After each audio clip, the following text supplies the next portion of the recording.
Again, welcome to your Last Links online DRC training. I don't. So I would like to introduce myself. I'm one of the co-presenters. My name is Catherine Bienfait, and I am the Senior Program Manager for the Connecticut Last Links Assessment, a DRC. With me are three consultants from the Connecticut State Department of Education. Janet Stuck, who focuses on special educations and their access to summative assessment. Michael Sabatos, who handles data and reporting for summative assessments. And Christy Alberino, who concentrates on the administration of Smarter Balance at interim and summative assessments. We will provide contact information for all CSDE and DRC team members who support English learners and multilingual learners and ELACs at the end of this training.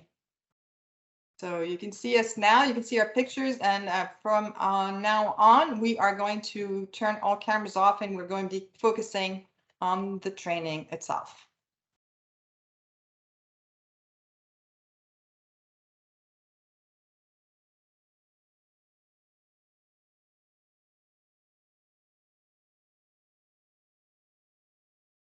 This year, during this training, we will provide valuable information to support you as you assess Connecticut's English learners and multilingual learners using the last links in the spring of 2023. This is today's agenda. We will cover what's new in 2023, critical dates and communications and activities that need to be completed before, during, and after testing. Some of you have attended Last Links training before, and this will be a refresh. You will not need to stay for the student experience section at the end of the training. For new ELACs, though, this will be new information. Please stay the entire session. This year, Form F, an operational field test form, will be administered.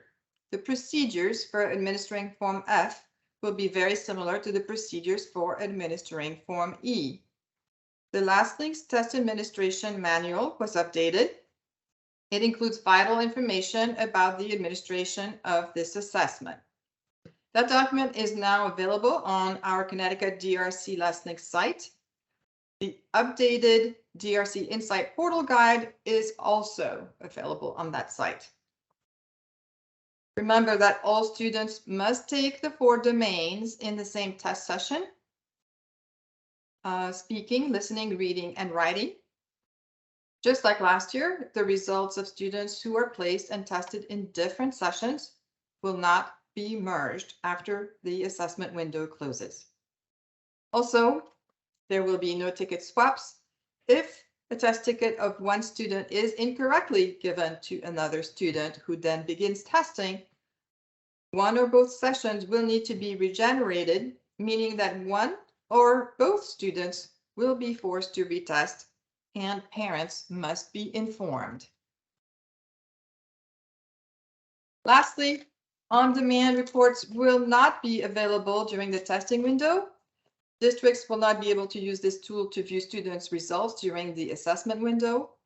CSDE will make an official announcement when the test results are final.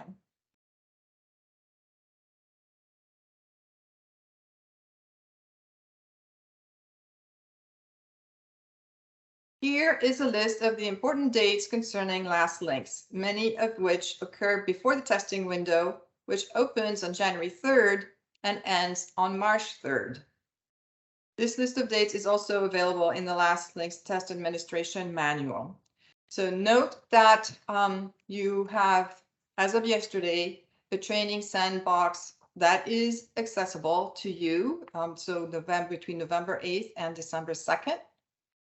The test session scheduling in the DRC Insight portal will open on December 5th, and you will be able to schedule your tests and enter accommodations between December 5th and March 3rd. All right, so those are important dates, and we will review all these dates and the paper administration in more detail throughout this presentation. As you can guess, the beginning of any school year is all about setting the stage for future communication. It is recommended that all ELACs register for the Student Assessment News. We expect ELACs to share this communication from CSDE and DRC with all appropriate staff, including the district administrator for testing and your special education director. Remember, as ELAC, you are our point of contact in the district. Should you miss a communication, we post all important information on the Connecticut DRC Lost Links site, the CSDE assessment web pages, and the updated Connecticut portal.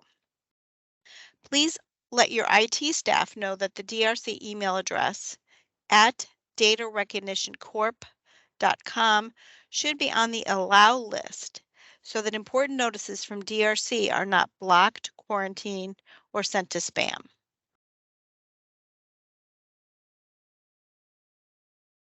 Everything that we cover in this training can be found on the Connecticut DRC Lost Links website. We suggest that you bookmark this website. It is specific to Connecticut and contains valuable information for all ELACs and technology contacts regarding reference materials, training, and communication reminders.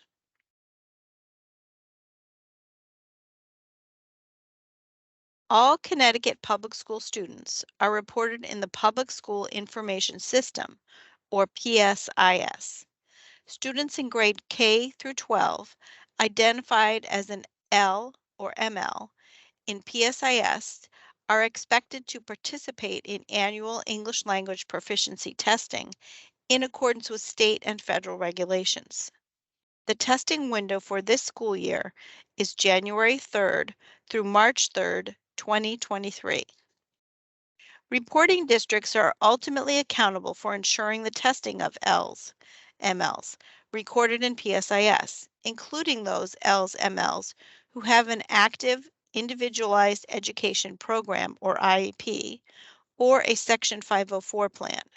These duly identified students may be placed in district public schools or facilities that include in-state approved private special education programs, non-approved private schools in Connecticut, judicial centers, transition vocational service providers, and out-of-state schools. Please note we will be discussing the participation expectations for these duly identified students with IEPs and Section 504 plans later in this training. The reporting district is responsible for testing all their students who are identified as Ls, MLs, and registered in PSIS. Special attention may be required for duly identified students based on their access needs or placement. This includes those students who are English learners, multilingual learners, but are enrolled in approved private special education programs in Connecticut. A list of students enrolled in APSEPs based on the PSIS collection will be provided to ELACs. Originally, this was for November 5th, but it is coming shortly today or tomorrow. And this is for planning and communication purposes. These students are included in the DRC Student Management System. This list needs to be reviewed by the ELAC because it may not include students identified as Ls, MLs after the October 1 collection. ELACs must work closely with district staff to identify students placed outside the district. It is important to remember that districts should only be reporting those students with disabilities attending approved or non-approved private schools in PSIS if the district has programmatic responsibility for the student's education through the development and implementation of an IEP.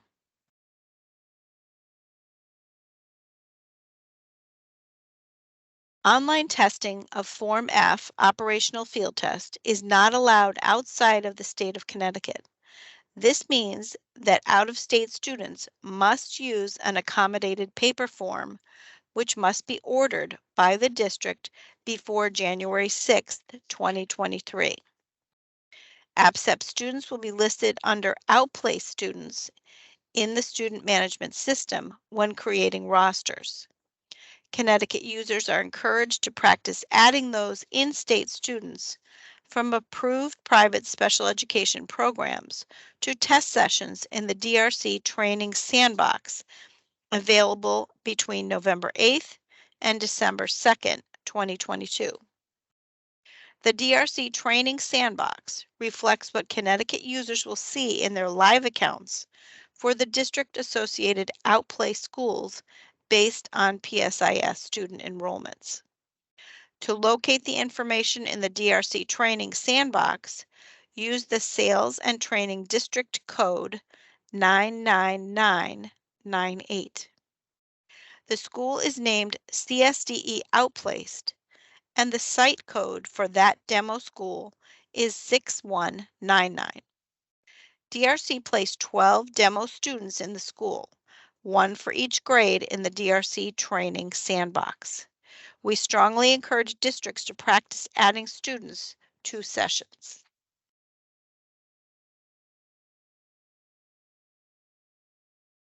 Students who are duly identified, both ELML and a student with disabilities, and determined by the PPT using Connecticut Alternate Assessment System eligibility form, participating in alternate assessment system do not participate in the Lost Links assessment for the 22-23 school year. Incorrect participation will affect reporting and accountability. The DA and the ELAC must work with appropriate school personnel to communicate the students eligible for alternate assessments and that they will not participate in Lost Links testing. These students will be considered by the PPT for participation in the new alternate ELP assessment.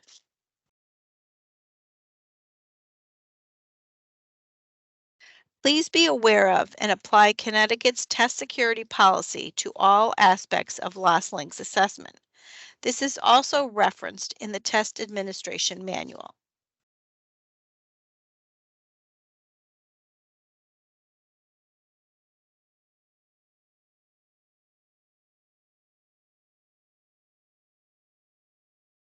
Thank you, Janet. Now let's take a look at the Lost Links subtest and administration times for each subtest. Lost Links is an untimed test. So these are the estimated times to administer each subtest. This time does not include calibrating headsets or any type of student preparation, such as online tools training. But you can use these estimated times for planning purposes. So notice that the subtest take between 15 minutes and up to 40 to 50 minutes, depending on the grades. Somebody asked, should all 4 subtests given in one sitting? No, you can separate those subtests and give them in any order. And you can, if you wish to give them on 4 separate days, you can certainly do that. Note that there are 6 Lost Links test grade bands. There are K1, 2 to 3, 4 to 5, 6 to 8, and 9 to 12. All tests are designed, administered, and scored the same way, and results for each subtest are provided in one of the 5 Lost Links proficiency levels. An overall proficiency level is provided as well. The difference across the grade bands are the age-appropriate items. For example, you may see an item with a crayon in the K test. You will not see that type of item in the older age bands.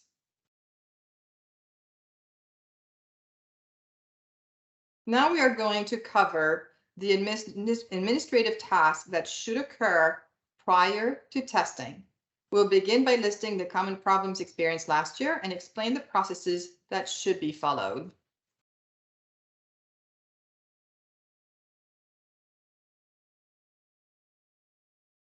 Here are some important reminders of procedures that need to be followed carefully in order to ensure correct processing of tests and student scores.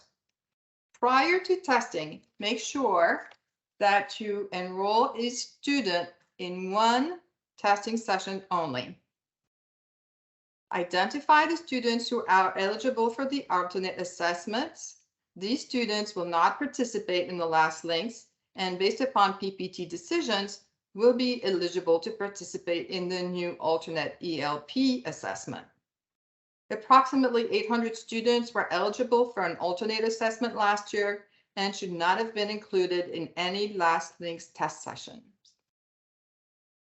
Then enter required accommodations for students with an IEP or Section 504 plan into the DRC Insight portal when applicable.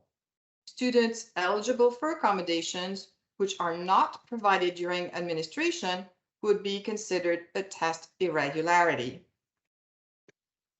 Also, train all test administrators. This will avoid additional correspondence from to CSDE and DRC as formal appeals need to be processed in these cases. Do not give students their test tickets during the practice test, also called online tools training. Test tickets should be handed out for the live test only. And finally, do not manually add students to the portal. Student data is loaded nightly from PSIS. Directions for the updating of students' accommodations, demographic information, or the inclusion of a new student are all available in the portal user guide and in this training. We will address each of these points in detail in this section. To access the DRC Insight portal, go to this website on your screen. So https://lastlinks.drcedirect.com. We recommend that you bookmark this website. This is where you will perform all administrative tasks before testing students.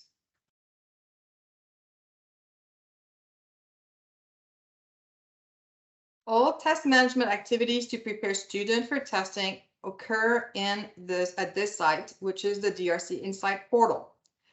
Activities include adding new users and assigning permissions, student management and adding accommodations, creating student groups, checking testing status, or creating, viewing, editing test sessions. The Last Links portal user guides provide step-by-step instructions, and you can find it on the DRC CSDE Last Links website.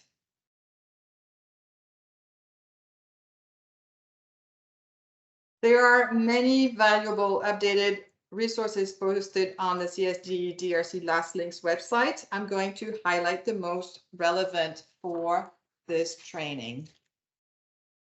As I just mentioned, the Last Links portal user guide provides detailed information on how to add or edit users, credit user student groups, add or edit student accommodations, and check student testing status. The Last Links ELAC training materials are another valuable resource. You can use this PowerPoint as a quick guide. And then we also have some smaller PowerPoints with specific topics that are available as well if you just need to zoom in on one topic. And finally, the Last Links Test Administration Manual provides more in-depth information.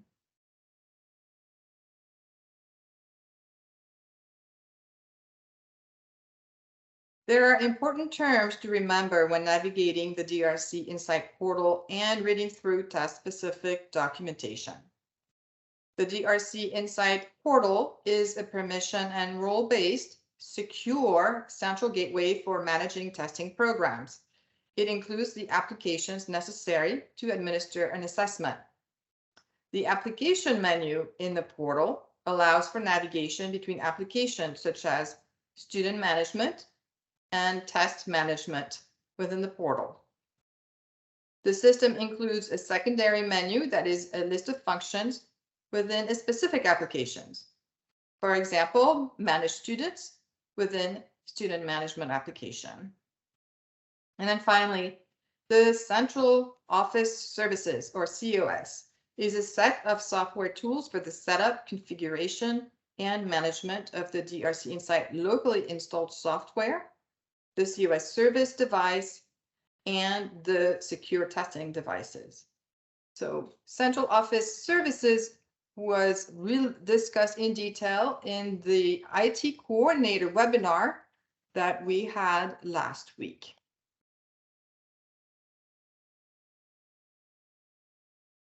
Remember that the DRC Insight portal has a secure testing interface called the DRC Insight Secure Application that is installed on each testing device to provide each student with a secure testing experience. This software works in conjunction with the DRC Insight test engine that provides test questions to the test taker and send responses to the DRC Insight server. The DRC Insight Secure application comes in two variants. One is the DRC Insight Secure browser that runs on Windows, macOS, and Linux testing devices. This version is available for download in the DRC Insight portal. The other is the DRC Insight Secure app for iOS, iPads, Chrome OS, and Windows 10 in S mode. This second version is available in the corresponding operating system vendor stores. These should be updated in your district by your IT coordinator prior to the testing window.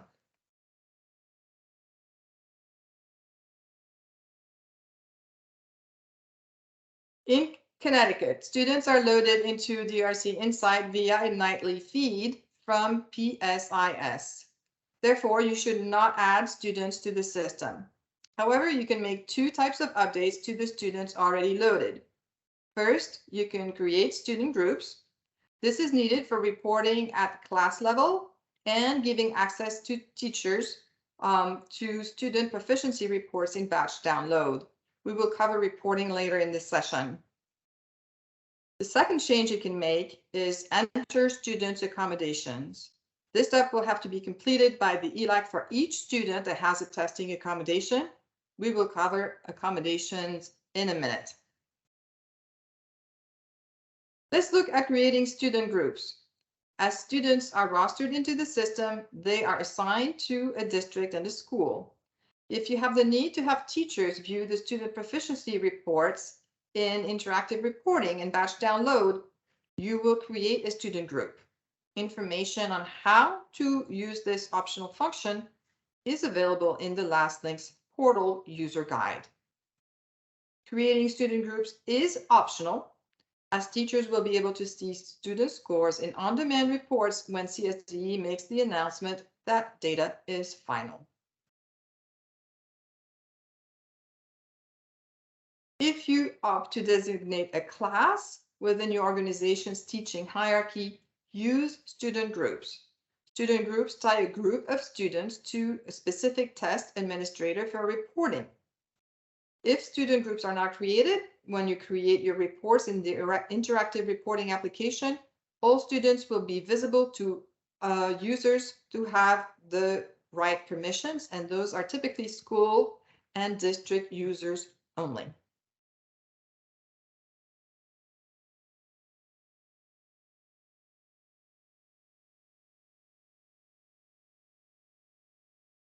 Michael?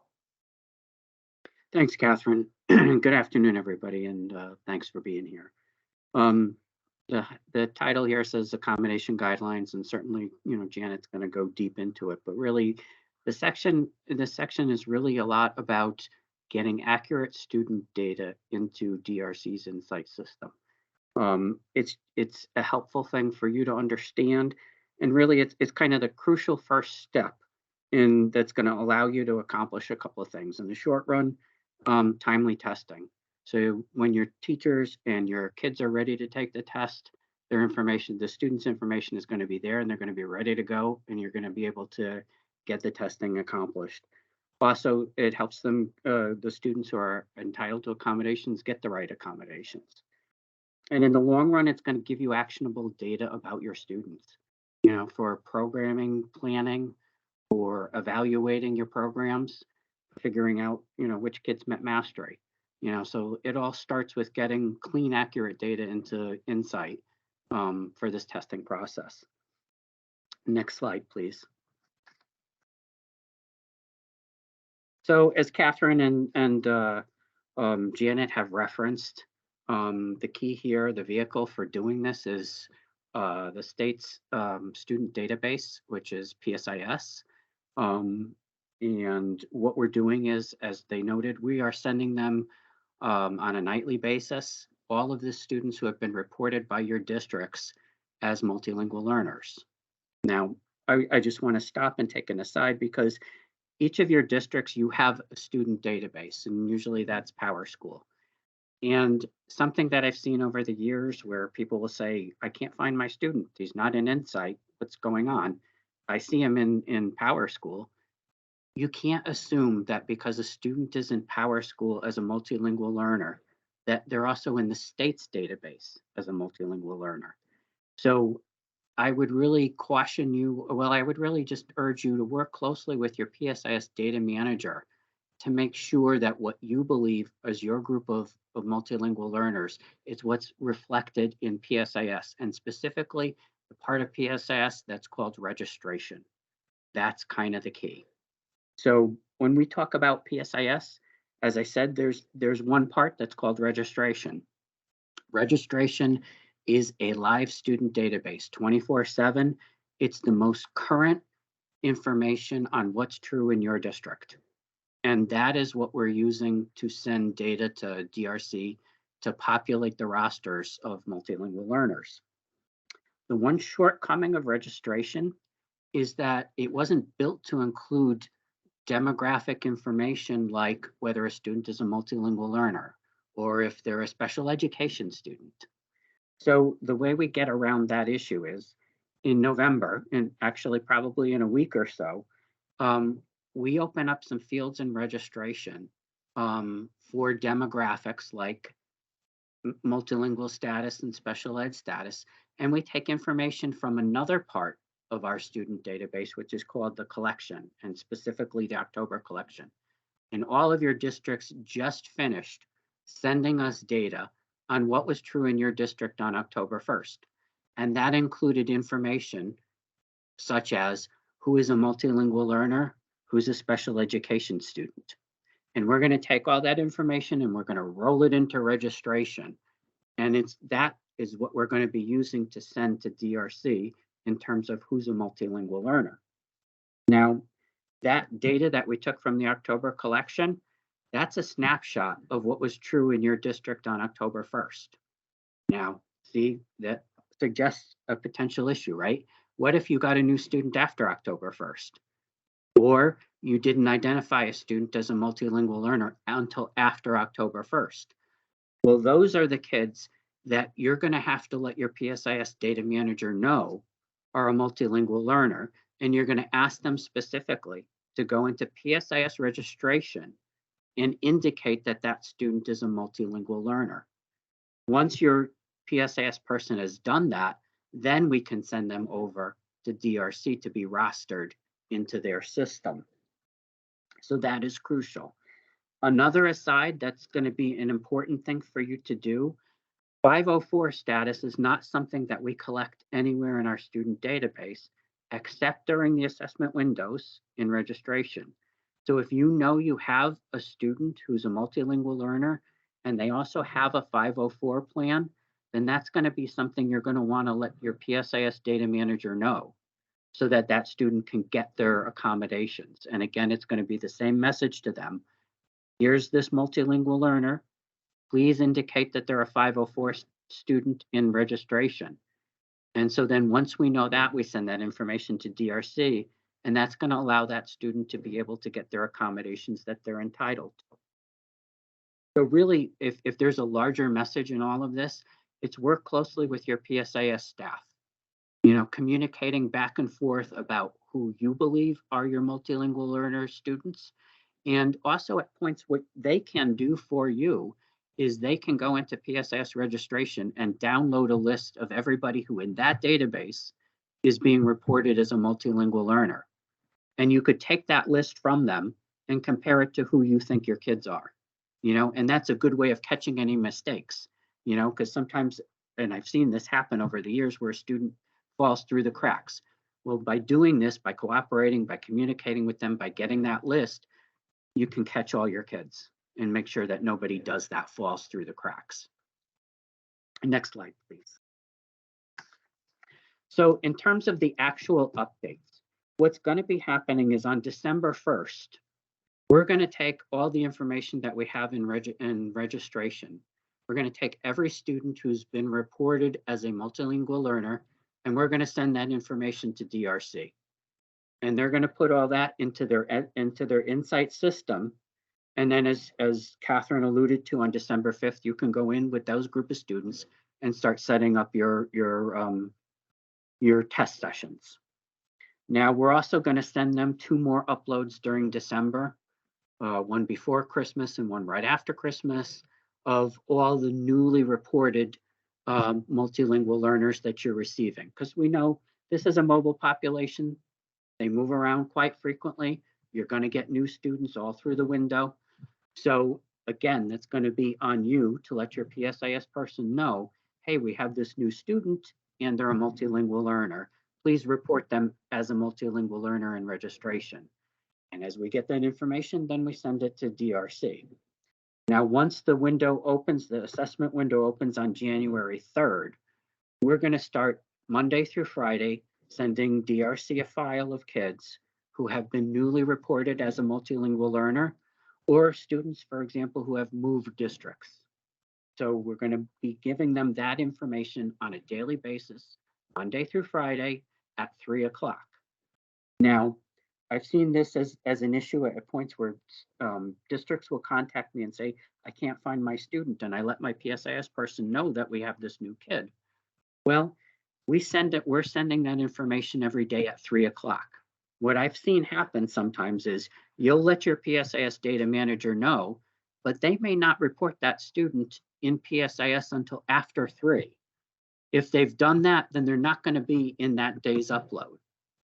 So what you might want to do is ask your PSIS person when you've got a new kid to have them to report them in PSIS registration before 3 o'clock. So for example, if let's say it's a Tuesday and you ask them to do this, and they do report it before 3 o'clock, what is going to happen is that student will show up in Insight on Wednesday mornings, probably somewhere mid-morning, but if they end up doing it after 3 o'clock, well, then that student's going to be not on the Tuesday upload, they'll be in the Wednesday upload, and they're not going to show up until Thursday. So that's a little thing that I've seen happen, multiple times, where you're looking for a kid and you're thinking, I told my PSIS data manager to put them in there. Well, it depends what time of the day they do it. So before 3 o'clock, then there's a good chance that kid is going to show up the following morning. If not, then it's going to be a day or so waiting for that kid to show up in Insight.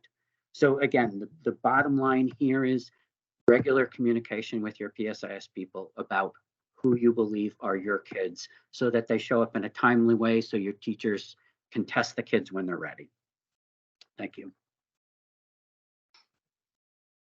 Thanks, Michael. Okay, so now we are going to talk a little bit more in depth about accommodations. Only ELs and MLs identified as special education or Section 504 in PSIS will be eligible for accommodations. So these are the testing demographics that include this information for our testing system. Your PSIS coordinator can provide rosters of these students as well. Other district personnel are also critical to the integration and successful testing of all of Connecticut's students. Specific individuals acting in roles of English Learner Assessment Coordinator, District Administrator for Testing in TIDE, also referred to as the DA, and the District Special Education Director need to communicate regularly to establish a successful testing environment. For high school students, the Connecticut SAT School Coordinator and the Connecticut SAT Students with Disabilities Coordinator, or SSD, are also critical to ensuring all students are tested in the appropriate assessments, including the lost links, with the appropriate accommodations. ELAC should enter accommodations in the DRC Insight portal for eligible students beginning December 5th, 2022. DRC categorizes supports into 3 levels, with an accommodation in the highest level of support, Category 3. Some supports that fall into Categories 1 or 2 that are similar to our universal tools or designated supports in our other summative assessments are not recorded in the online Lost Links system.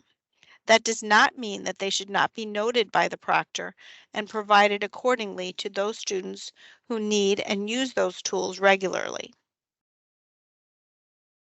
Each student participating must meet each of the following components of the eligibility criteria for each applicable subtest of the Lost Links. The student is identified as a student with disabilities who has an active IEP or Section 504 plan, and the documented accommodation is used regularly for instruction and assessment, and the student requires one or more of the allowable accommodations described in this training and in the 22-23 online Lost Links Test Administration Manual.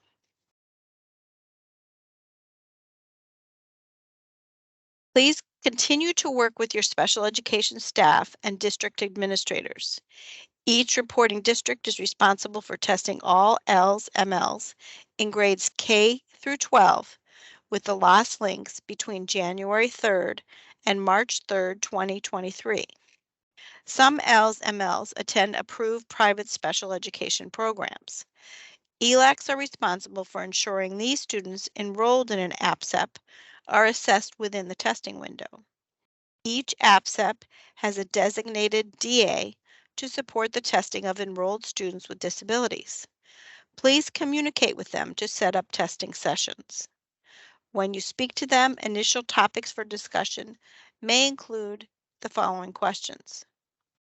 Does the duly identified LML have a significant cognitive disability? Does the duly identified LML require accommodations for the lost links? And lastly, does the LML have one-to-one support? Full descriptions of each of the following available accommodations and recommendations for their use are detailed in the Test Administration Manual posted to the Connecticut DRC Lost Links website. If a student is accommodated with speech to text in the classroom, the student should use a scribe for the Lost Links assessment. Unlike our other summative assessments, if a scribe or read aloud is an accommodation used in instruction, it may be provided on the Lost Links without a special documented accommodation request. ELACs can order Braille or large print booklets using the Connecticut 2023 Lost Links Accommodated Paper Materials Order Form, also available on the Connecticut DRC Lost Links website. Again, each accommodation must be documented in the IEP or Section 504 plan.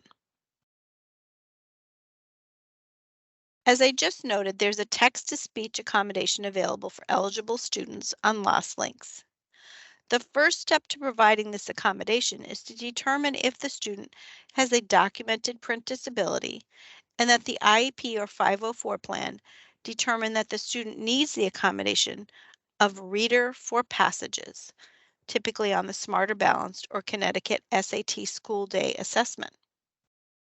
The next question you should ask is if the student needs a human reader or can that student use text-to-speech feature in the online Lost Links. If it is determined that the student requires text-to-speech and the text-to-speech is chosen by the ELAC in the system as an accommodation, the student will automatically receive text-to-speech in both reading and writing subtests.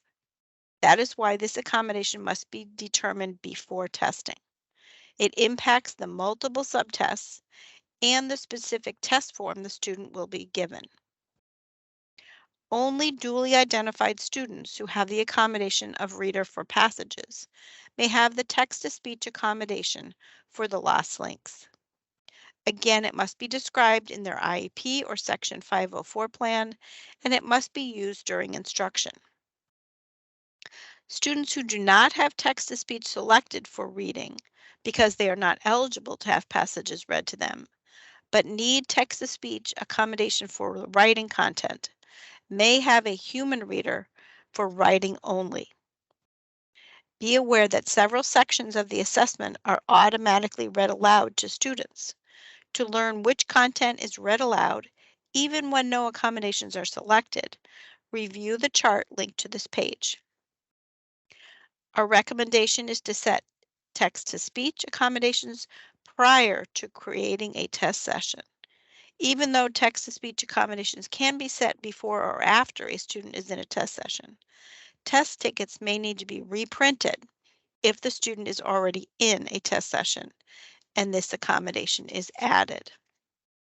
If a student has already logged into a test and notices they are missing text-to-speech accommodation, an appeal will need to be submitted before the student can begin a regenerated test session with the accommodation available.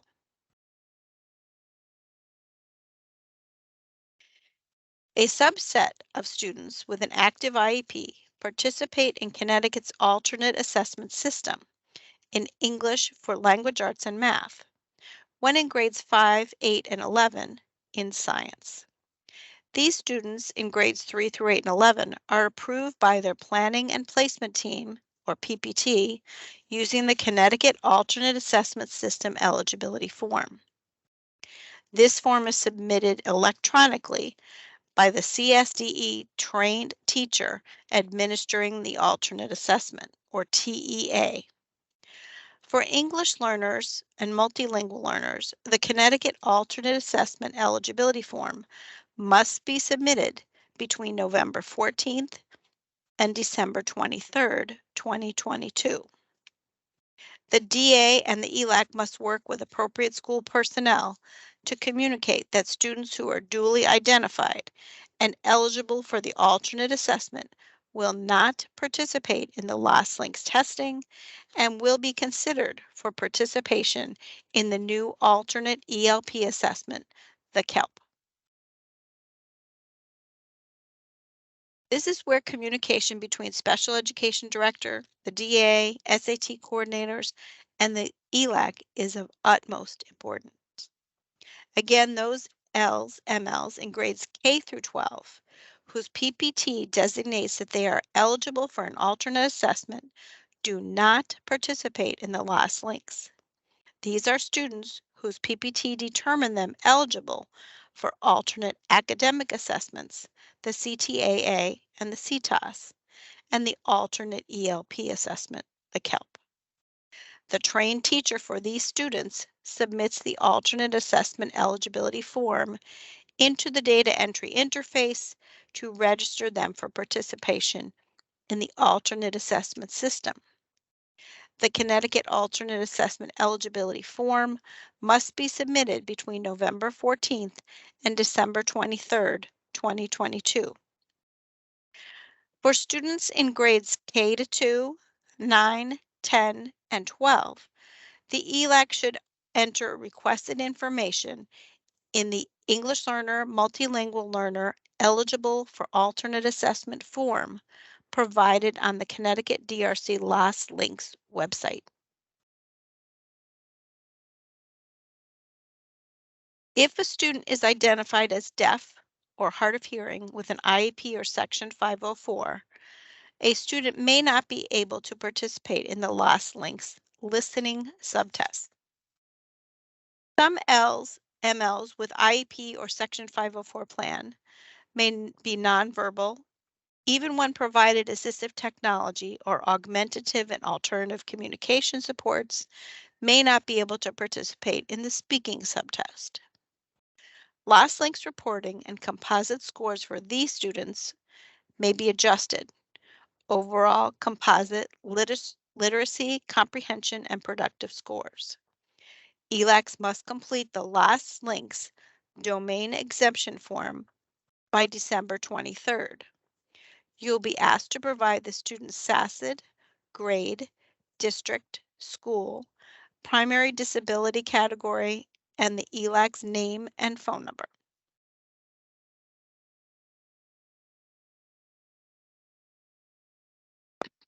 A very small group of duly identified students will require an accommodated paper form for testing due to a disability or placement situation. These test forms must be ordered using the Connecticut 2023 Last Links Accommodated Paper Materials Order Form available on the Connecticut DRC Last Links website.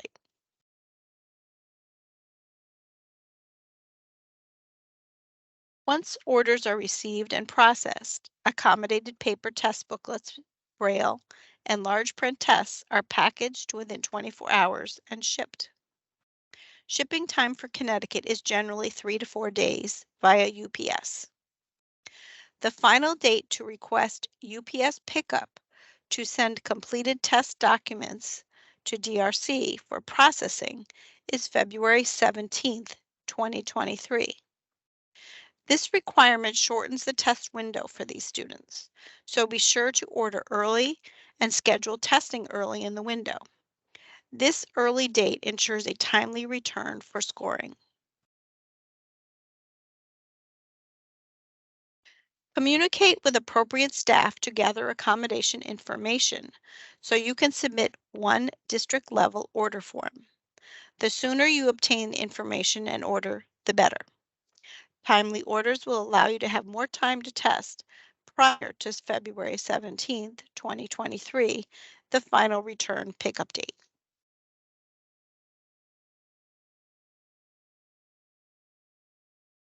As defined by CSD guidelines, accommodations are allowable for duly identified students only. ELACs are required to record accommodations, as previously discussed, for each subtest in which the student has one or more accommodation. The process will be discussed in a moment.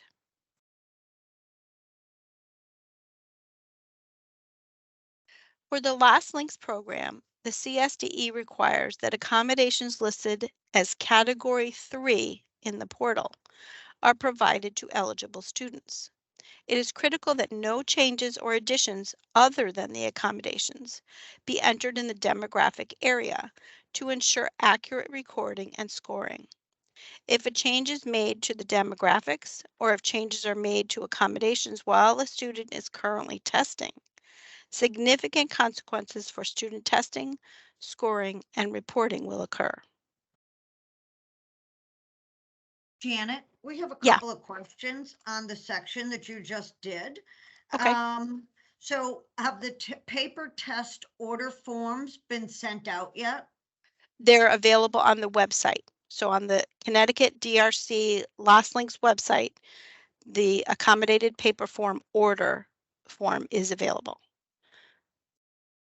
Okay.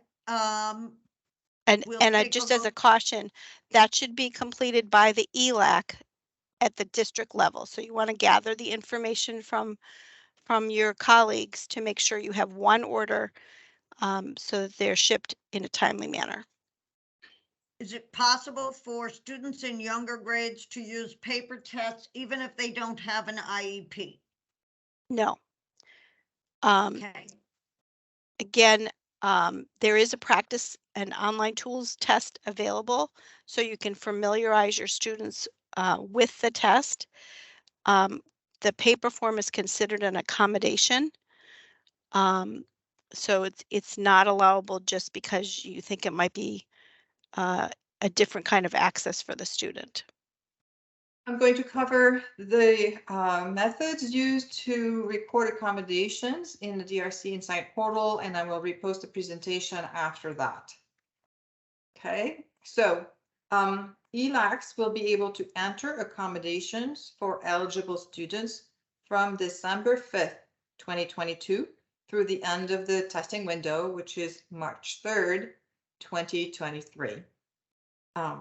So following the guidelines that Janet just reviewed, you will be able to enter accommodations for students one by one into the portal.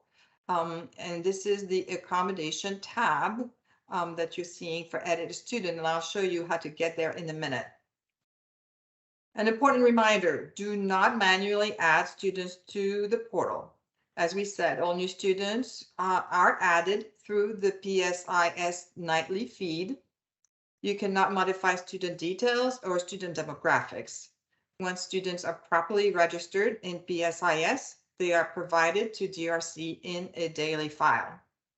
We're going to demonstrate how to find a student that needs an accommodation and how to add the accommodation.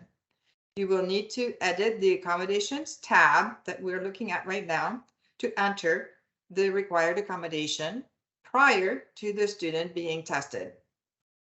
For the 22-23 school year, indicate accommodations for students in English Form F column, which you see in the red rectangle here on the right of the page. Here are the steps you will need to perform to add accommodations.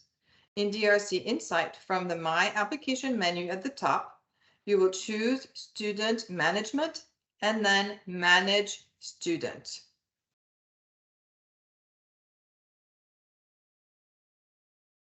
You first need to find the student in the DRC Insight portal. All students have been assigned to a school within the district. So the first step is to choose the school, and you see the school drop down within the district, and then click Find Students, the button at the bottom.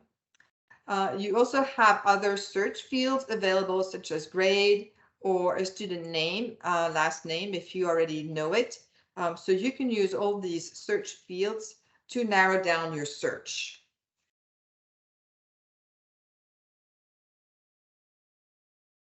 All the students that when you click the find buttons, all the students that meet the criteria will populate to the bottom of the page, and you will see a list. Once you find the individual student for whom you would like to add the accommodation, you go over to the right into the action button that is says view/edit when you hover over it on the right rectangle here on your screen. This action button allows you to view or edit the student's data. Now you will select the accommodations tab, and as I said, ELACs will be able to indicate an individual student has one or more accommodations in the subtest area starting on December 5th. If you see any incorrect student data, please contact your PSIS coordinator or the CSDE. We do not allow for changes to be made on the student details or the student demographics tab. So focus on the accommodations tab circled here and enter the accommodations required for the student under English Form F in the right-hand column. You will notice that text-to-speech is highlighted on the first row, and you will select the checkbox English Form F text-to-speech if it is applicable to the student.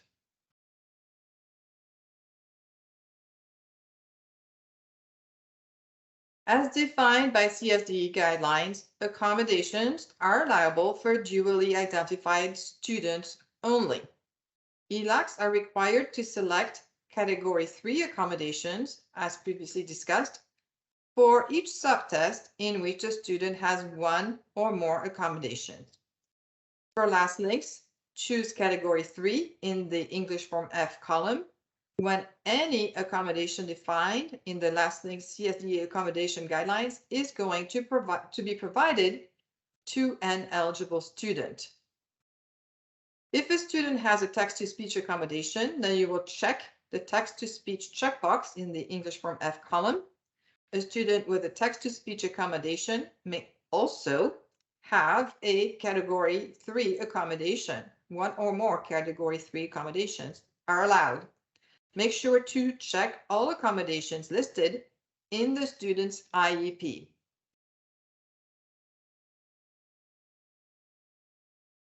Now we're finished with accommodations. Now, in order for your students to take the last links test, you will need to create test sessions to schedule the test. Let's review how to create, view, edit, and monitor test sessions. We will also review how to print test tickets and rosters for the students. You can either access the slide deck and review those instructions, or there is also a shorter slide deck on the website that focuses just on create, view, and edit test sessions. So from the top, from my application menu, you will choose test management. Then just like last year, it is important that to be sure that test sessions are set up correctly, because there are 5 different forms for the Form F operational field test. Each student should be represented only once in a test session, including all 4 domains. So speaking, listening, reading, and writing. If you place students in multiple test sessions and test them across multiple test sessions, then CSDE and DRC will not be able to merge those sessions. This means that students who are incorrectly placed and tested across multiple sessions will not receive an overall score. Without an overall score, the student cannot exit EL/ML status regardless of their performance on the assessment. So again, each test session must include all 4 domains for a student. So you will select speaking, listening, reading, and writing. You can check to be sure students are not already in a test session. Prior to adding them to a test session, you can generate a list of sessions by choosing a school within the district and then clicking the button Show Sessions first. All previously created sessions with the criteria will populate the page. Okay, so you see the Show Sessions button is about in the middle of the page, and then the sessions are listed at the bottom of the page, and you can view those sessions to make sure that the students are not already set up.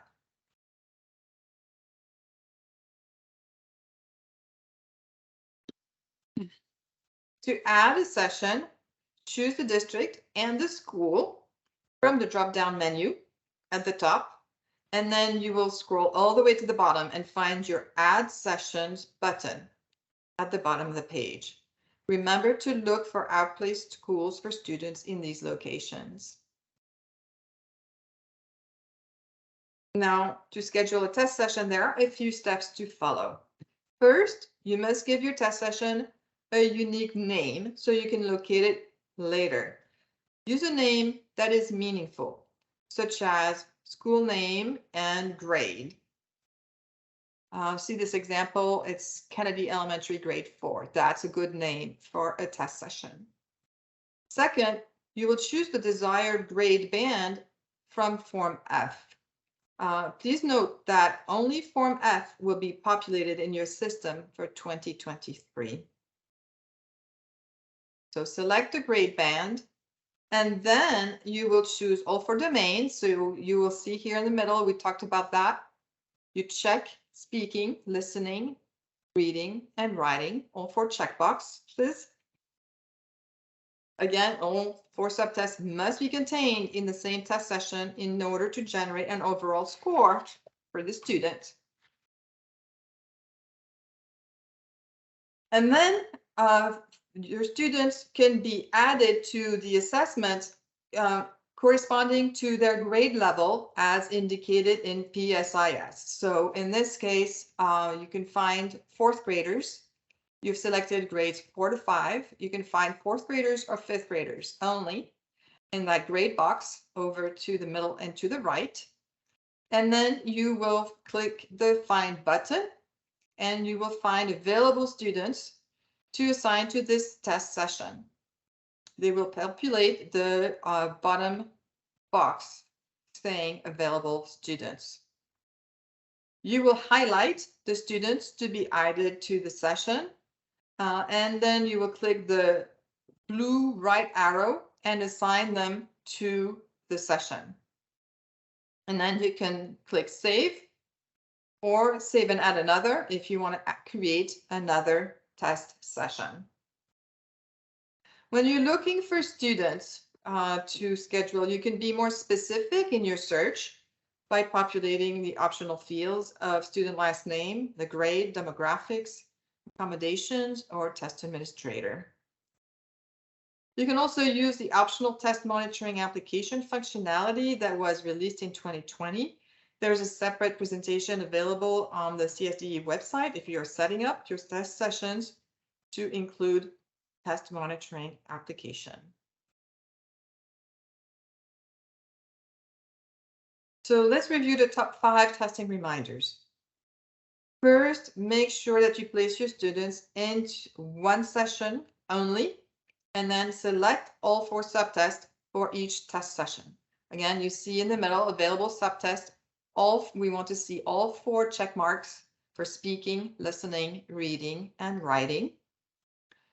As we said, if students are placed and tested across multiple sessions, they will not receive an overall score and will not be able to exit ELML status regardless of how they perform on the last links.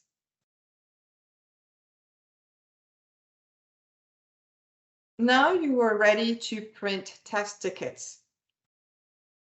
2, you will gather a list of your sessions by clicking the button Show Sessions, and a list of your sessions will show here under Session Details. Choose an individual session or multiple sessions by using the checkbox on the left. And then over to the right, you can select the printer icon button, and this will generate your test tickets.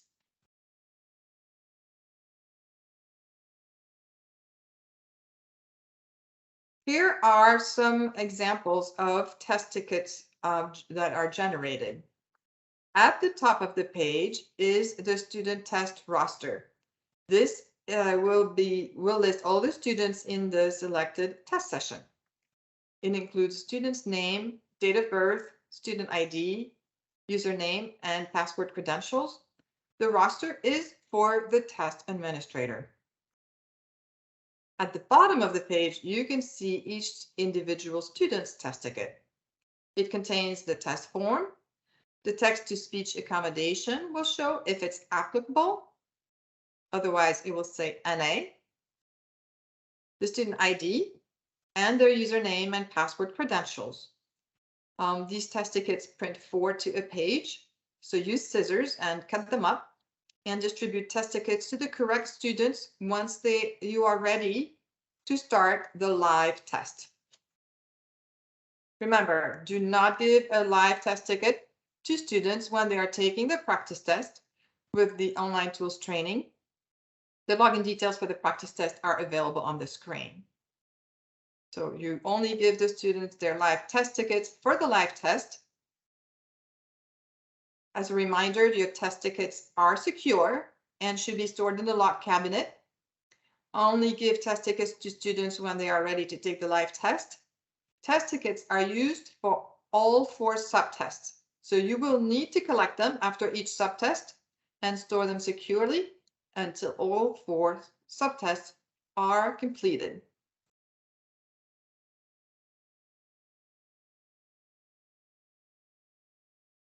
If you need to edit a test session, this can be done if no testing has begun for a student. The need for this may arise if you need to add or remove a student from the test session. To edit a test session, first find the test session by clicking the Show Sessions button. You can refine your search by using the criteria in the different fields above.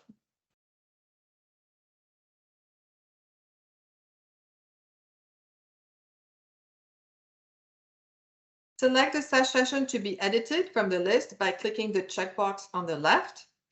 From there, you click on the icon to the right of the page in the action column that is the View/Edit icon. So again, if you hover over this icon, it will say View/Edit. It looks like a piece of paper with a little pencil going across. That's how you edit everything in DRC Insight. Editing will allow you to add or remove students from the selected session.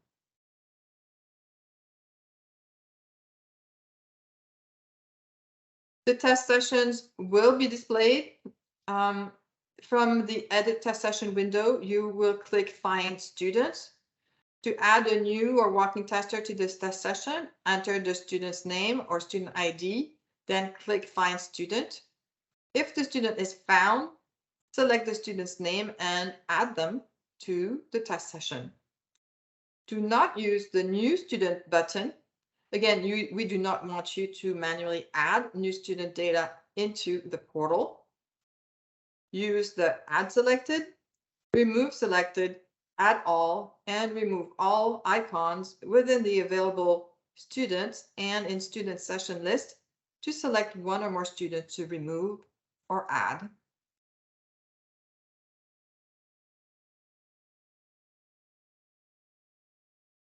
You can also delete a test session if you've created one in error. You can only delete a test session if no testing has begun.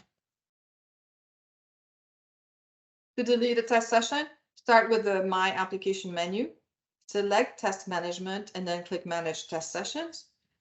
Then the test sessions page displays.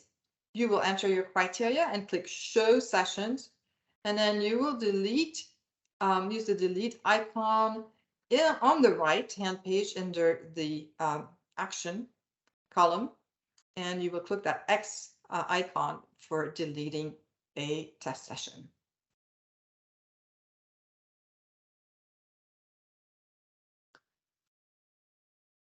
We really believe that it is the best to have students practice in the system prior to testing.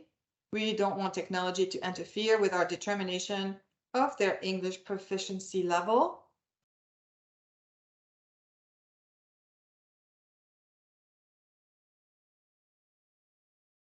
So let's take a look at the practice test, and also called online tools training in DRC language. The practice test is really a training system to test the online tools. So students can become familiar with the technology and the navigation within the testing app. Students will not be able to take an actual practice test. It's not scored, it's not timed. But the credentials are available here right on your screen. You can see them in the red rectangle. So that's how the students will log in to practice within the testing app. Again, do not give any students their live test tickets when taking the online tools training. As we mentioned earlier, students should only have the actual test tickets in hand for the live test. It should be noted that while the live test is only available in English, the practice tests are available in English and Spanish because the students are only practicing using the available tools. So this may be helpful for your Spanish speakers. I'm showing you again that the credential information for the practice test is built into the practice test login page. See in that right rectangle, the username and password are written right on the screen. The login information is not case sensitive for the practice test. And again, a reminder, do not hand students their test ticket for the practice test. Yes. All right. I'm gonna move on to the next section. So we're gonna talk about test administration at this point, and you can just keep adding questions to the chat and we'll catch up to them at our next stopping point. So students will access the live test by utilizing the LostLinks Insight app installed on a PC, Mac, iPad, or Chromebook. Once the app is clicked, the student clicks on the sign in and enters their credentials listed on the individual test tickets to log into the signed test. Installation of the test delivery app is done by your district IT coordinator. We had a presentation for our IT coordinators on November 1st that is being posted on the DRC, the Connecticut DRC web portal, and there is a second one on December 5th. The technology resources that are on the site are recorded and captioned presentations. So if they want to take a look at that, we've also posted the PDF. We're providing some guidance to help ensure that your test administration goes smoothly. So if you experience connectivity issues, which just about everybody does, try restarting the device. Accommodations should be confirmed prior to testing. That includes being certain that students who are eligible for the alternate are not tested on the loss. And communication with colleagues in special education will ensure that students don't have to test more than necessary. Just so you're aware, we know for the ELACs, we did copy the district administrators for assessments in TIDE and the special education directors on the emails about students who might be eligible for the alternate assessment. And there was a very good question earlier in the chat about do you still have to put students who are eligible for the loss, students who are not eligible for the loss and would be eligible for the alternate assessment, the KELP. Do you still need to put those for kindergarten, first, second, 9, 10, and 12 on the short survey, the form in the portal that we place? And yes, we ask that you please do that, because the alternate assessment, the KELP, is going to be delivered on a different platform. So we have 2 different platforms happening. So there's a little bit of double work. They also need to be put into the DEI. You would want to confirm accommodations and provide them at the time of testing to avoid having to retest students. Please ensure that tickets are given to the correct student for each test session, and don't provide tickets for the practice test. Remember, as we noted earlier, students don't need a ticket to take the practice test. The login is right there. Teachers should actively monitor students during testing. One of the most common appeals that we have is students submitting the tests before they're finished, or students found using a cell phone, which we know it's hard for everyone to be proctoring, actively proctoring students with technology, but one of the suggestions is try collecting the cell phones prior to testing. And at the risk of being redundant, I know we've just stressed this way too much, but we can't say it enough that students who are incorrectly placed and tested in multiple sessions are not going to get an overall score. That concept of merging behind the scenes that we used to be able to do will not happen with operational field test F. We're not going to be able to do it. So regardless of how well they do, we're not going to be able to move them out of ELML status for that year if they are in multiple test sessions. And we recognize that students are going to move between schools within the same district during the test window. So as soon as a student is registered in PSIS in the same district, but in a new school, then the student is rostered in the same district, but in a new school in the DRC Insight portal. The ELAC, who has the district permission, should check the student's profile and look for any existing test ticket assigned to that student and their testing status. Once the student starts testing, the student has to finish all their testing, the remaining subtests, using the original test ticket. The test ticket should be securely provided from the original school to the new school in the same district, so the student can resume testing with the original test ticket. Again, if that doesn't occur, that's going to mean multiple test sessions, and the student will not receive an overall score and not exit ELML status.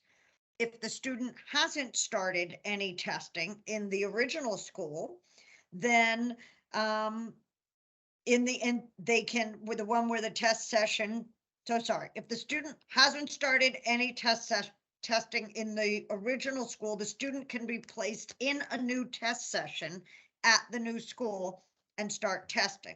the test results for the student are going to remain at the previous school, the one where the session and the ticket were created in the Insight portal, but the results will follow the student in EdSite.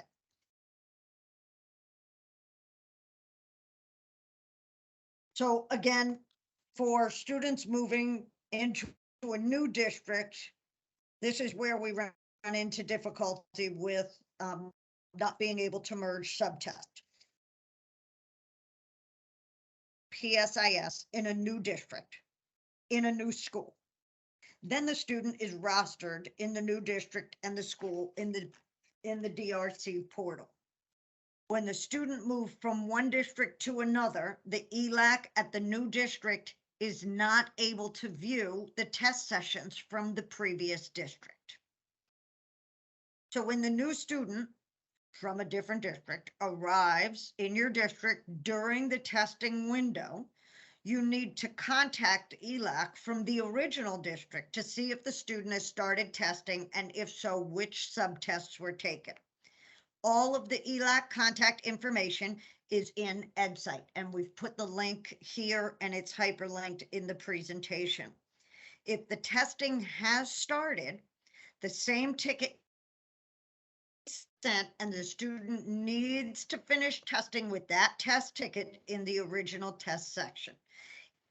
If they don't do that and they open a new session, then we're back to student will not receive an overall score and they won't be eligible to exit ELML status. If the student has not be placed in a new school, in student are going to remain at the previous district, which was the one where the original test session and ticket were created in the DRC Insight portal, but any test results will follow the student in EdSite.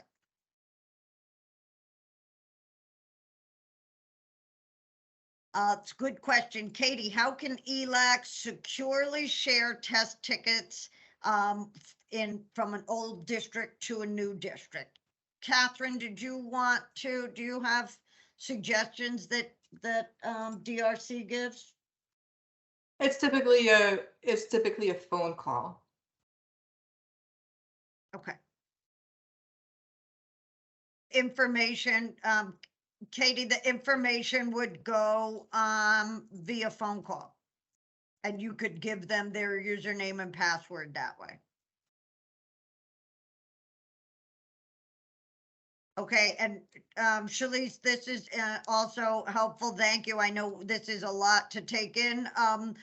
Test sessions, we don't mean a full day of students testing. It's the initial registration in the portal. So thank you for just reiterating that.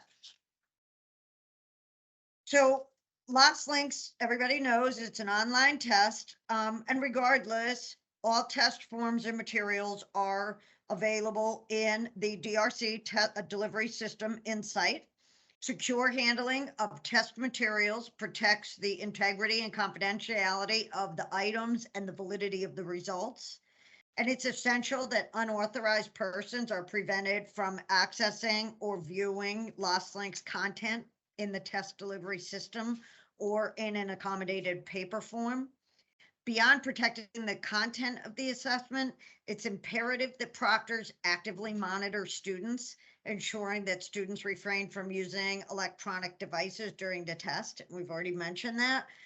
Proctors also need to provide a quiet test environment that's free from distractions. Each session has its own directions, and proctors must administer all test sessions according to the instructions. Modifications or changes aren't permitted and are considered inappropriate test practices, and therefore that would be a test irregularity. If a test proctor notices any inappropriate test practices, they should automatically contact their ELAC and report them in a timely fashion. And that means mishandling of test materials or electronic devices.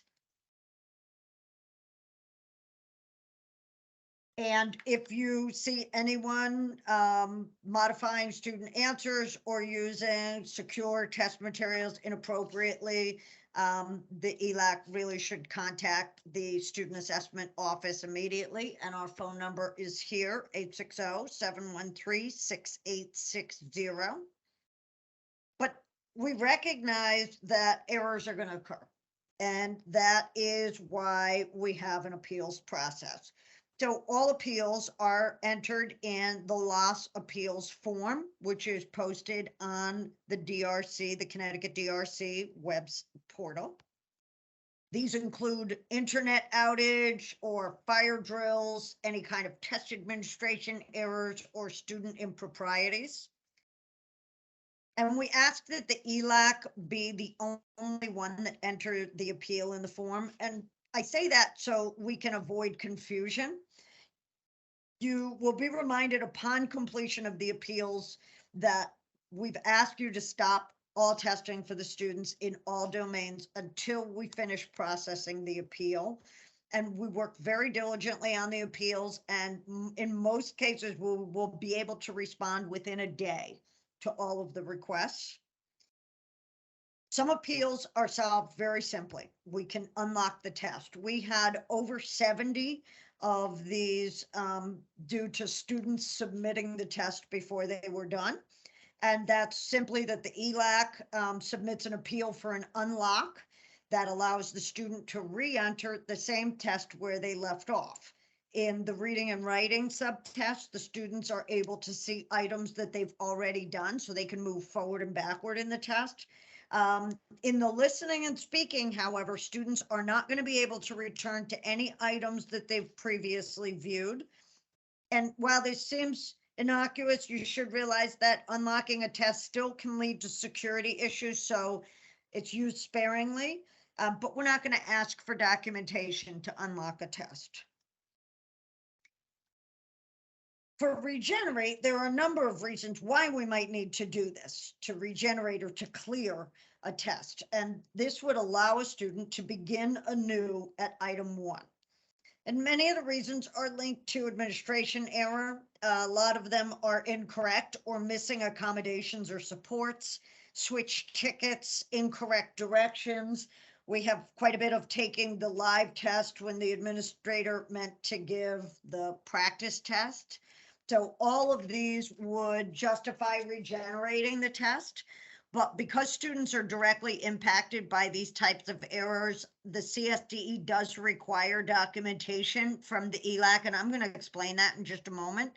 It's important to note that when a request for regeneration is submitted, all the testing for that student has to stop until you get further directions from the CSDE, because once the test is regenerated, a new test ticket is going to be issued with a new password. And that test ticket needs to be used for all subtests going forward. And that's part of the directions that we send you in an email. If a new test session is inadvertently created, then we're back to the student not receiving an overall score and not able to exit L status. Administration errors can lead to the testing of students who aren't eligible to take the loss links, so they're eligible to take the alternate assessment, the testing of a student multiple times, or the testing of a student using the wrong grade level assessment. All of these situations call for an invalidation of a test or a subtest. And when this appeal is filed again, we're going to ask that you immediately stop testing the student. And once that documentation is sent to the CSDE, we can approve the appeal and determine next steps. So let's talk about that documentation. The documentation we're looking for is for specific cases. Usually in invalidate or regenerate. So most likely you're going to be required to provide documentation. So we ask that the ELAC provide a letter on the district or school letterhead, which should include students' information, a detailed explanation of the situation, the name of the proctor, and procedures that would be enacted to ensure this type of irregularity doesn't occur.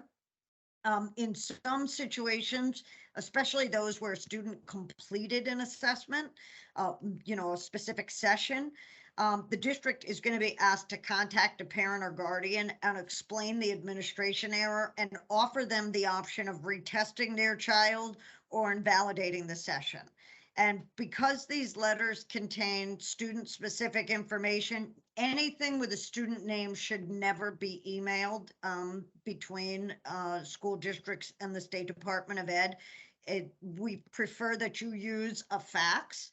Our fax number for the performance office irregularities is 860-713-7033, and that's also on the form that you fill out.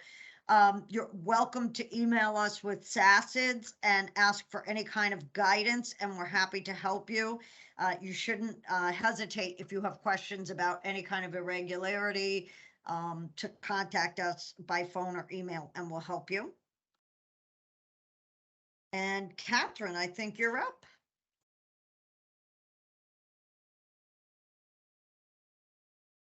All right, thank you, Christy. So now we're going to cover how you can check the status of testing at district or at school level. This is especially important to ensure sites are testing early enough throughout the test window and that all eligible students are being tested. An aggregate view of a test session status can help you prior to, during, and after testing. There is a status summary available only to ELACs.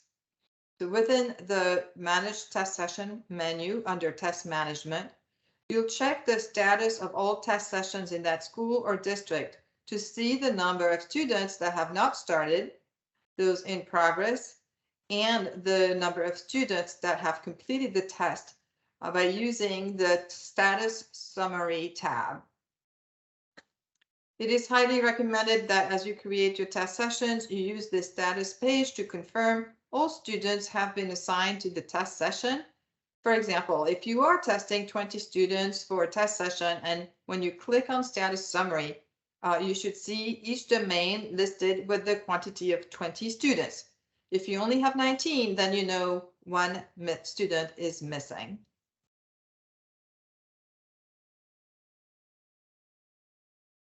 There is a student level report available at the district level, and we got a lot of questions last year on where can I see the status at the district level, not just the school, but overall for the district. So this is how you do this. This report will provide you with a view of tests started, in progress, and completed. So you will need to go to Report Delivery and Status Report, and you will select Daily Cumulative Student Status Report. So those are your menu options. You'll go under Report Delivery. This report will display all students in the test session. Students will be displayed on an individual line per domain, regardless of whether they have started the test session or not. The report will show the status for each student using start and submit times and the ticket status. So remember, the status is not started, in progress, or completed. This is an effective report, and I highly suggest running this report once a week to ensure and encourage early testing. So again, daily cumulative status report for the district level view. Now, there is also the student status dashboard. This only provides a status at the school level though. Okay, so student dashboard for school and daily cumulative report for district view.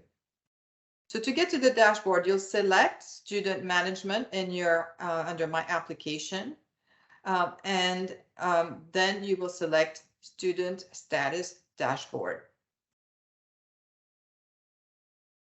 Once you have chosen the dashboard, you will need to type in your site name or number and then run the report, which is generated again at the school level. You will see graphical representations of status. Status dashboard provides different types of status. You can see overall by school, and then broken down by grade, by content area, and by assessment, which is a combination of a grade band and the content area. If you hover over the data, you will be provided with counts, and you can toggle from chart to list format by using the little grid icon in the upper right corner of each chart.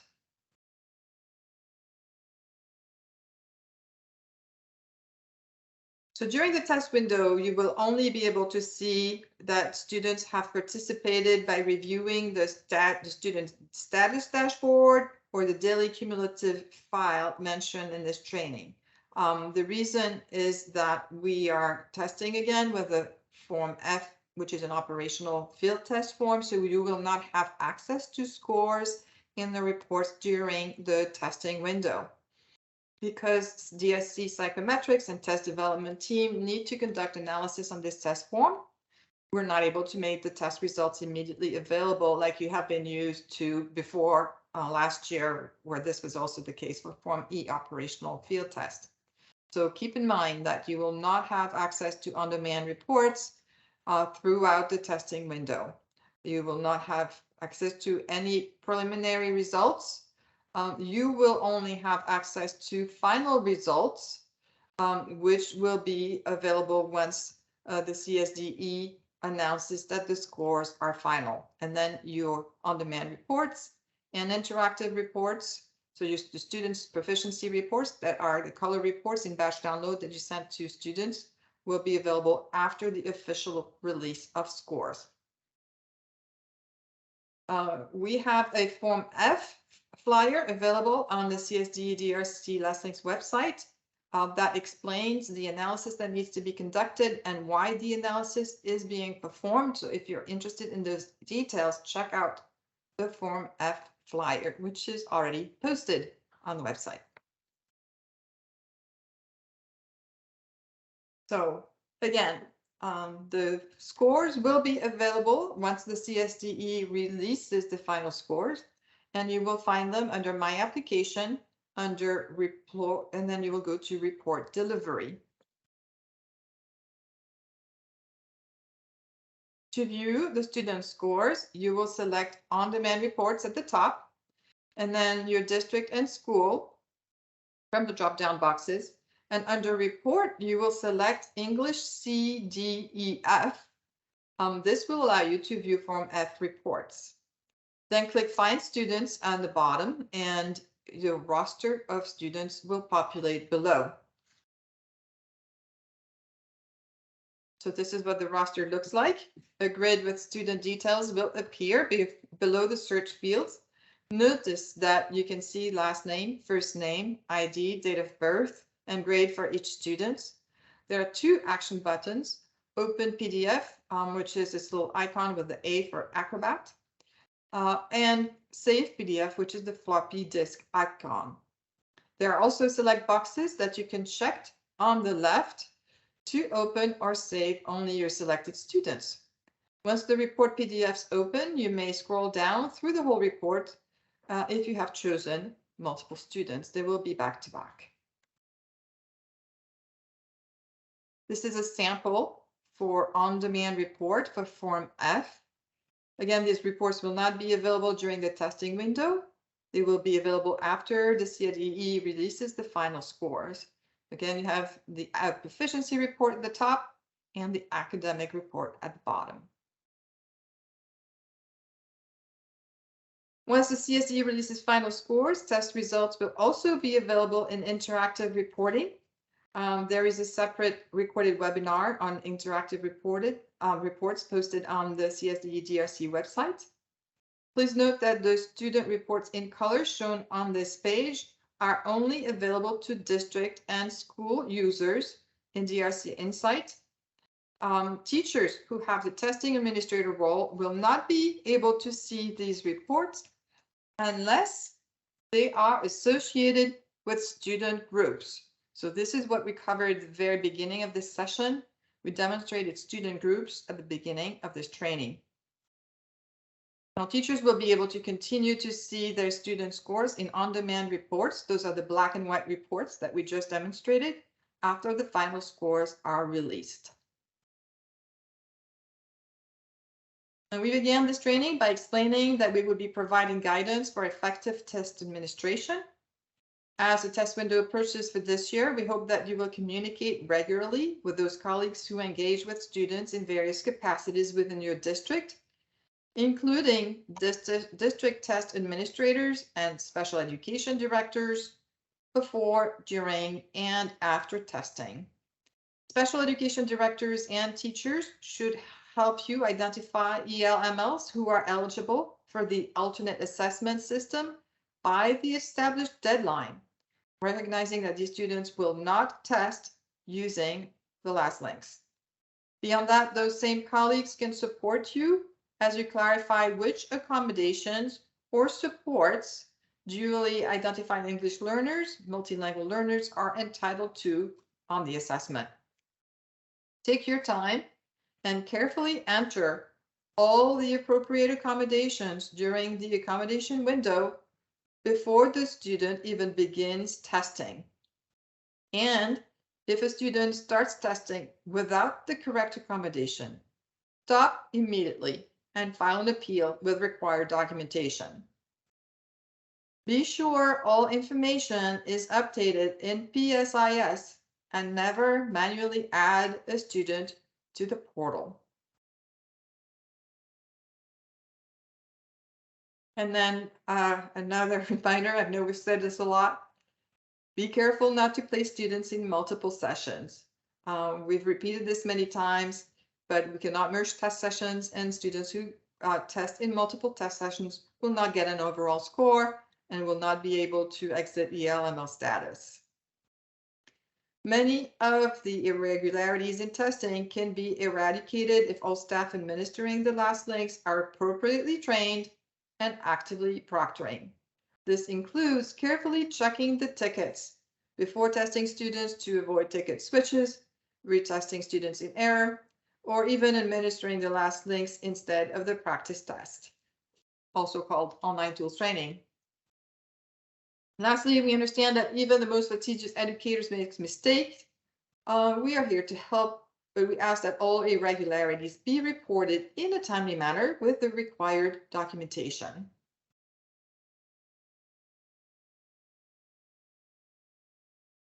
At this point in the presentation, we're going to review the students' testing experience. This has not changed from last year. So for those of you who are familiar with this portion of the training, we thank you for attending this session, and you may drop from this call. This slide deck and the student experience portion are already posted on the CSD DRC Last Links website. And I know I need to repost that link for those of you who didn't find it in the beginning. If you are leaving, please be aware that contact information for the team members from the CSD and DRC is at the end of this training. All right, well, thank you for the 40 or so of you who are staying for the student experience. We're going to go into more detail about what the students will see. I saw a lot of questions about acronyms, and it's true that there is a vocabulary associated with the last links administration, and there is a learning curve there. Once you start doing the work yourself, you will see that it's a lot easier than it looks when we're sharing so much information in a 3-hour training. So let's take a look at your 4 subtests: speaking, listening, reading, and writing. As we said earlier, last link is an untimed test. So these are estimates for the administration of each subtest. You do not need to give the 4 subtests in the same day. We would certainly not recommend doing that with small children. So you can schedule the 4 subtests independently, and you can also administer them in any order. A lot of teachers follow this order, but it doesn't have to be done this way. So as a reminder, we have different grade bands for last links. They are K 1, 2 to 3, 4 to 5, 6 through 8, and 9 through 12. All tests are designed, administered, and scored in the same way, and results for each subtest are provided in one of the 5 LastLinks proficiency levels. An overall proficiency level is provided as well. And the difference across all grade bands are the age-appropriate items. So as a reminder, you will need headsets for you students in the speaking and the listening subtests. So make sure you have those headsets available.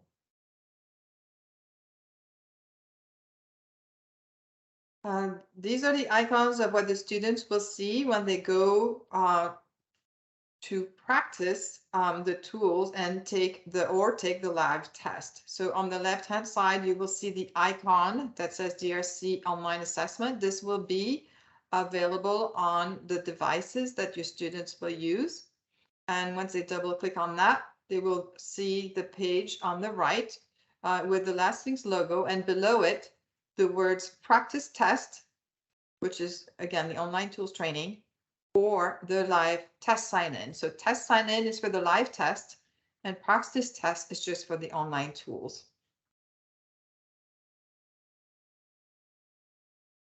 Let's take a look at the practice test first. Accessing the LastLinks practice test or the online tools is highly recommended prior to live testing. This is where you will determine student technology readiness. So the students will click on the words practice test, see those red arrows, and the practice test runs with the Google Chrome browser if students are on Windows, Mac OS, Chrome OS, or Linux devices. If the students are using an iPad, then they should use Safari. Again, do not hand the students their test ticket when they are practicing the online tools. They only need their test ticket when they take the live test.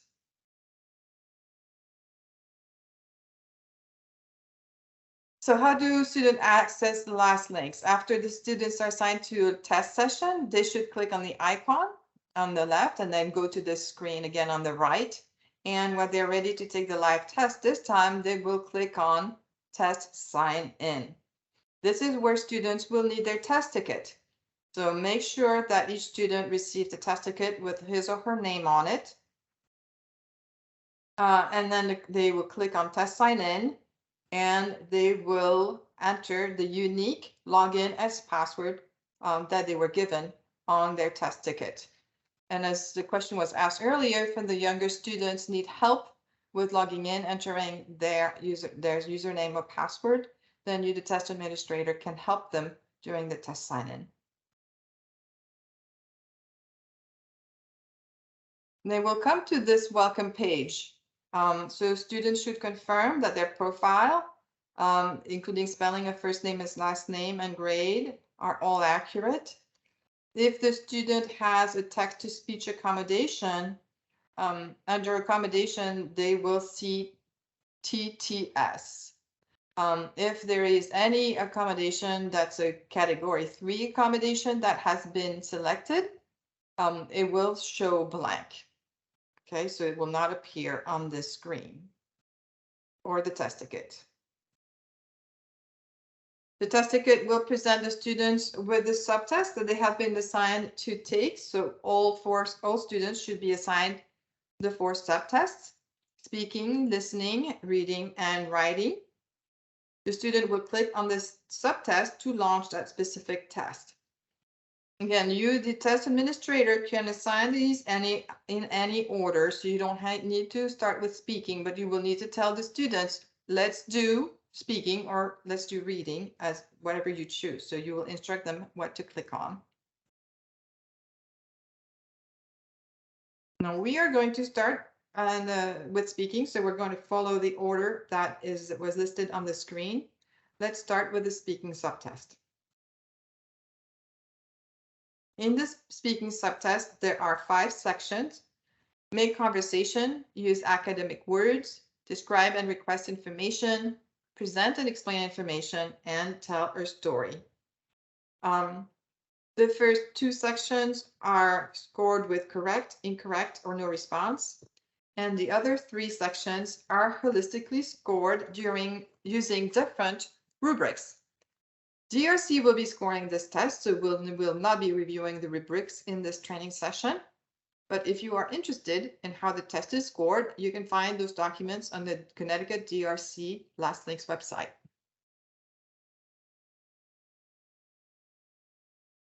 So once instructed, the student will click on the test link Speaking to start taking the speaking subtest.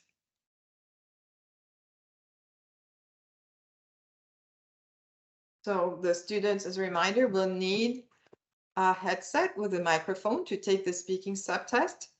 Headset specifications are available on the Connecticut DRC Last Links website. Just like the students saw in the practice test, they are presented with the workstation sound check. So another good reason for you to do the practice test, this will not be the first time that the student will do the sound check with their headset.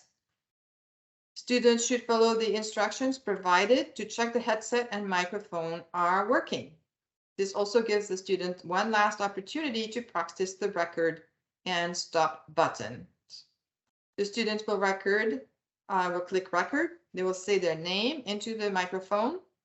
Then they say the name of their school, and then they click stop.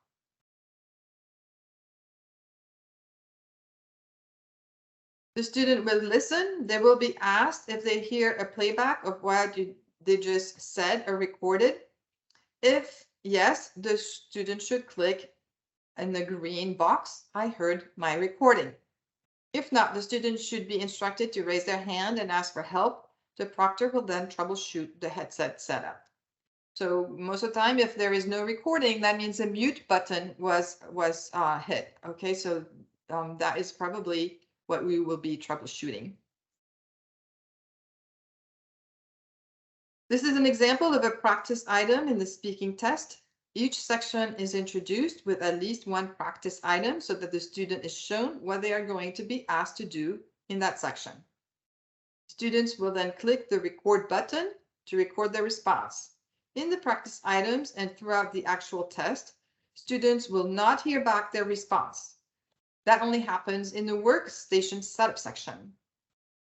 If a student inadvertently mutes the microphone by clicking mute on the headset, the computer does not recognize sound and the student may give a response that goes unrecorded.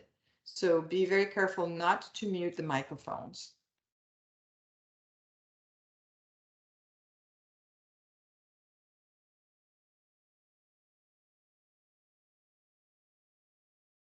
When the student is recording, the dot turns green.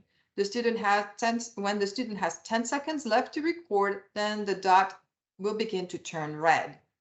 The student can record up to 3 times, and the last recording will be the recording of record and will be sent to scoring.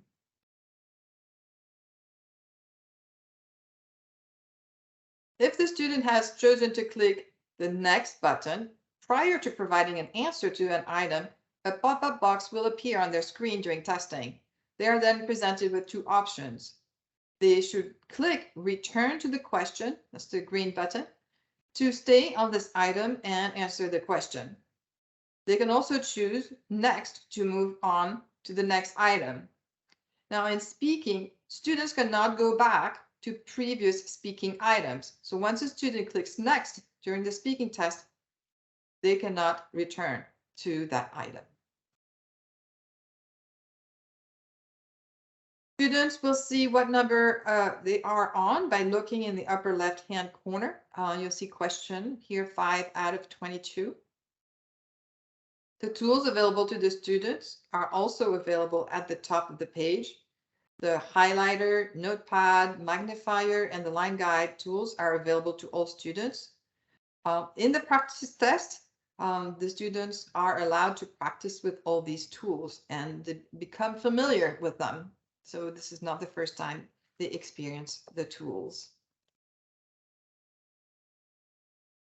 The student does have some options available to them concerning the presentation of the test. By clicking on the option button, which is at the very bottom, the student can change the color choices, contrasting color, reverse contrast, and masking.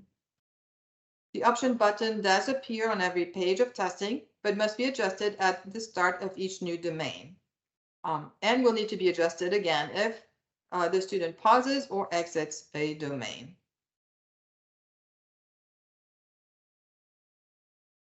The top right-hand corner of the page offers the student help. A pop-up containing the help options appear after the question mark button is clicked.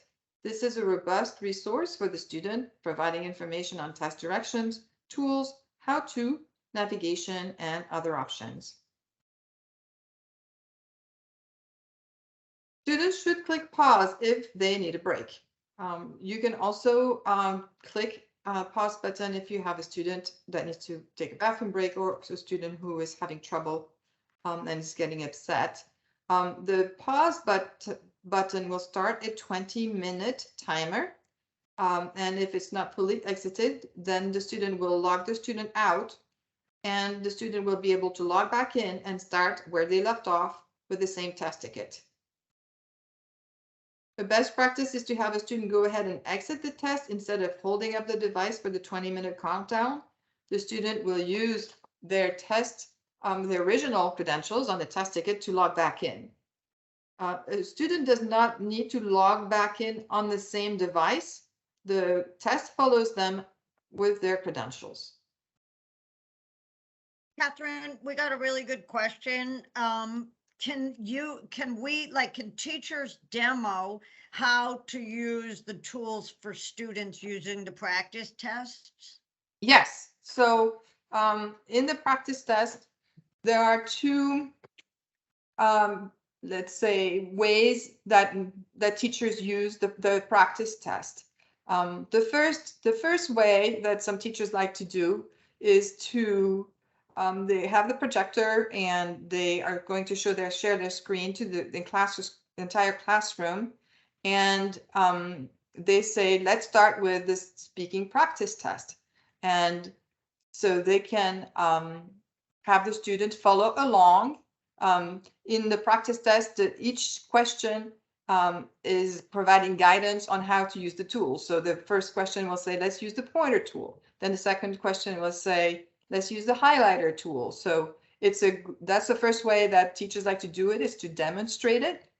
Another way is for each student to run individually on their Chromebook, and the teacher can provide guidance on that. So the students would move at a different pace. That's if you have really curious students and they like to touch all the buttons. And you kind of get the curiosity out of the way. So either way works really well. Just make sure when you do the demo that you have students with their headsets, because they will need to hear the directions as they are moving along. So that's a very good question.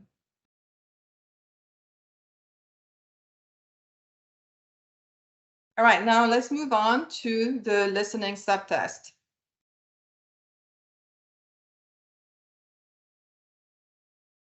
The listening subtest, your students will also, of course, need to have their headsets, and there are two sections in the listening subtest: listen for information and listen for academic instruction. And all of the items in this subtest are multiple choice items. So once instructed, the students will click on the test link for listening to start taking the listening subtest. Now note that if a student has already taken a subtest, it will disappear off the list as demonstrated on this slide. You can see that speaking is no longer listed. So this ensures that no student takes a single subtest more than once. Just like before, students will see what number they are on by looking in the upper left-hand corner. So this is question 1 out of 22. The tools available to the students are also available on the top of the page. So you will see the same tools throughout. Highlighter, notepad, magnifier, and line guide are available to all students.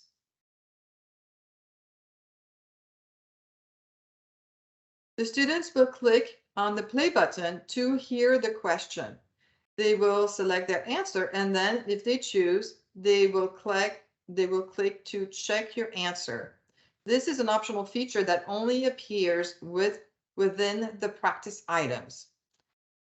Once a student is finished with an item, they click the next button at the bottom right to move on to the next item. If a student has chosen to click the next button prior to providing an answer to an item, a pop-up box will appear on the screen, and they are then asked, they are presented with two options. They should click return to the question in the green button to stay on this item, or they could click next and then they would move on to the next item. But remember that in listening, just like in speaking, once the student clicks next, they cannot return to that item.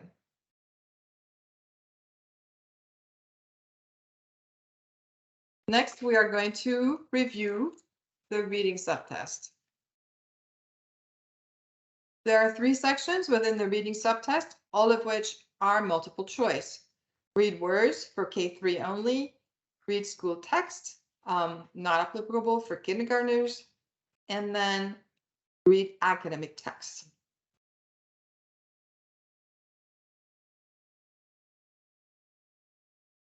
So once instructed, the student will click on the test link for reading to start taking the reading subtest. Again, you can see that now reading and listening, speaking and listening are no longer available.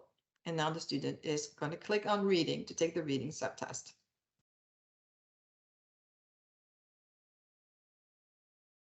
Within the reading subtest, in most cases, the direction will autoplay. To replay, click the replay button as soon as it becomes available. This will be after the audio has fully played the first time. Students should click pause if they need a break. Pausing allows the students to resume where they left off. In reading, the students can check to see what number they are on, and they can skip back and forth between questions. Right? So this is the case in reading and writing, where the students can now move forward and backwards. So when the student is done with an item, they can click next to move on to the next item.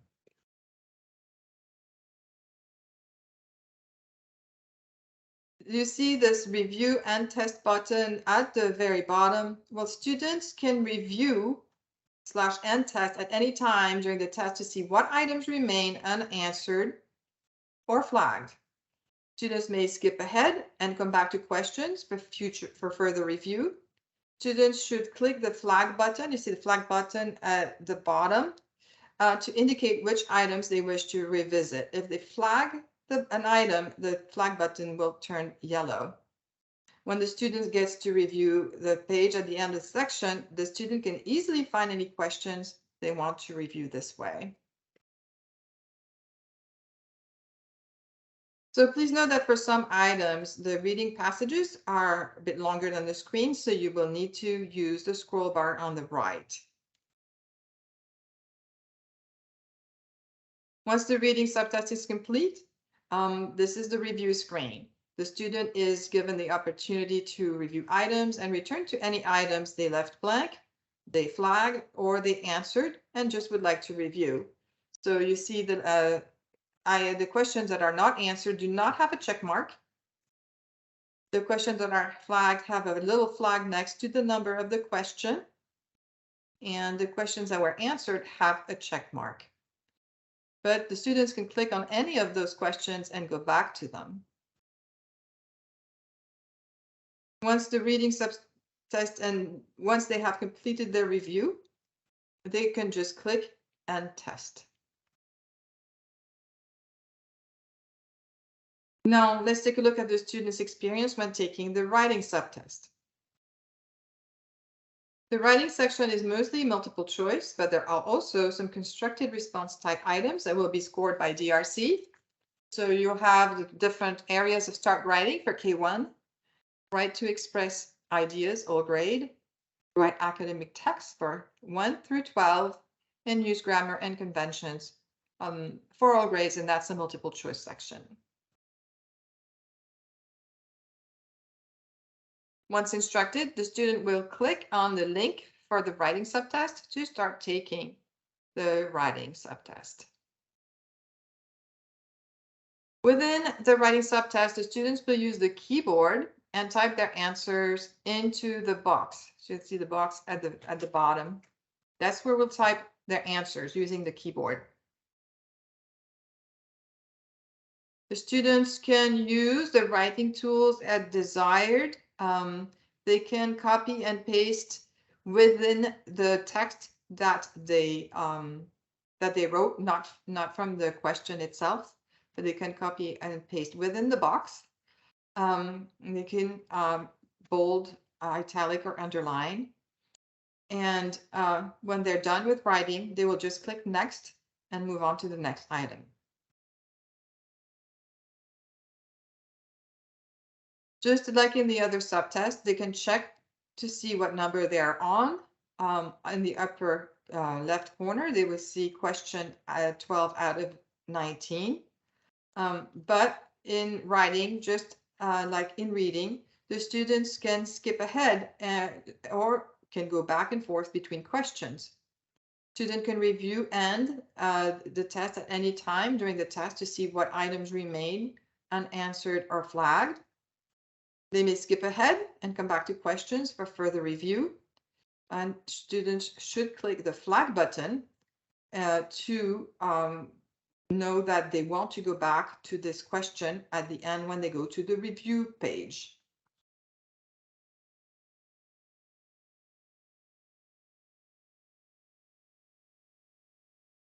Once writing is complete, the student is given the opportunity to review items and return to any items they didn't answer. Not answered items have an empty box. Items that they flagged have a flag next to the item number, or items they have answered have a checkbox, but they can still go back and review them as well. All items can be returned to for review, answer, change, or attempt. Once they have completed their review, they click End Test. It is not until the End Test button has been clicked that the answers will be submitted. Yes, the question is, does the writing space for students extend further than what we're seeing right now on the screen? Yes. We're just taking a screenshot, but the students can scroll down and up also in the writing box. So here's the contact information for our team at CSDE. So you have Michael Sabatos, Christy Alberino, and Megan Lubicki-Flick. So here's their contact information. They're always available to answer any of your questions.